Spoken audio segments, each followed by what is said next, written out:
মানবতাবাদী মরমী কবি লালন শাহ, লালন ফকির, লালন শাহী কিংবা ফকির লালন শাহ বাউল গানের অগ্রদূত। তিনি একজন আধ্যাত্মিক ফকির সাধক, মানবতাবাদী, সমাজ সংস্কারক ও দার্শনিক। অসংখ্য গানের কথা লিখেছেন, সুর করেছেন, গেয়েছেনও। অসাম্প্রদায়িক মনোভাব থেকে তিনি রচনা করেছেন অসংখ্য গান।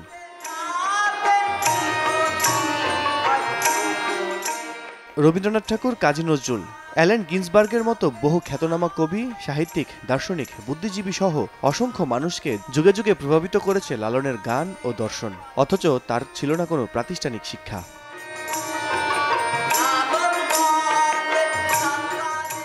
লালন তার গানে জাতপাত, গোত্র, বর্ণের ভেদাভেদ স্পষ্ট আকারে তুলে ধরেছেন। লালন জাতিভেদ মানতেন না, তাই তো লিখেছেন, ব্রাহ্মণ চণ্ডাল চামার মুচি, এক জলে সব হয় গো সূচি, দেখে শুনে হয় না রুচি, জমে তো কাউকে ছাড়বে না। মানবতাবাদী দর্শন ব্যাপকভাবে উঠে এসেছে তার গানে। খাঁচার ভেতর অচিন পাখি, বাড়ির কাছে আরশিনগর, আমার ঘরখানাইকে বিরাজ করে ইত্যাদি গান বাউল তত্ত্ব সাহিত্যের এক অমূল্য সম্পদ।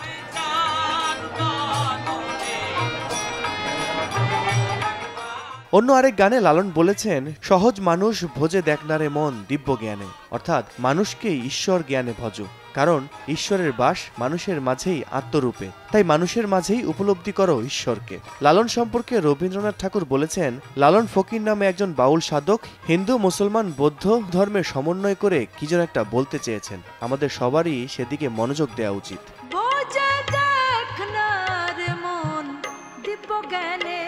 লালনের ধর্মবিশ্বাস নিয়ে গবেষকদের মধ্যে আছে মতভেদ। লালনের জীবদ্দশায় তাকে কোনো ধরনের ধর্মীয় রীতিনীতি পালন করতে দেখা যায়নি। জানা গেছে, নিজ সাধনা বলে তিনি হিন্দু ও ইসলাম ধর্ম সম্পর্কে জ্ঞান লাভ করেন। লালনের ধর্মবিশ্বাস সম্পর্কে সুনীল গঙ্গোপাধ্যায় বলেছেন, লালন ধার্মিক ছিলেন, কিন্তু কোনো বিশেষ ধর্মের রীতিনীতি পালনে আগ্রহী ছিলেন না।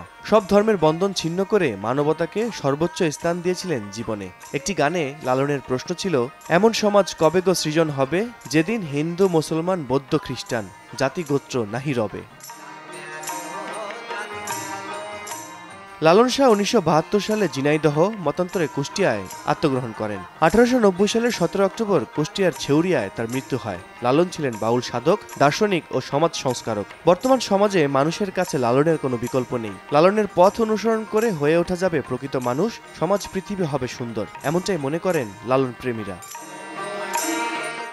আল কাসির, সময় সংবাদ, ঢাকা।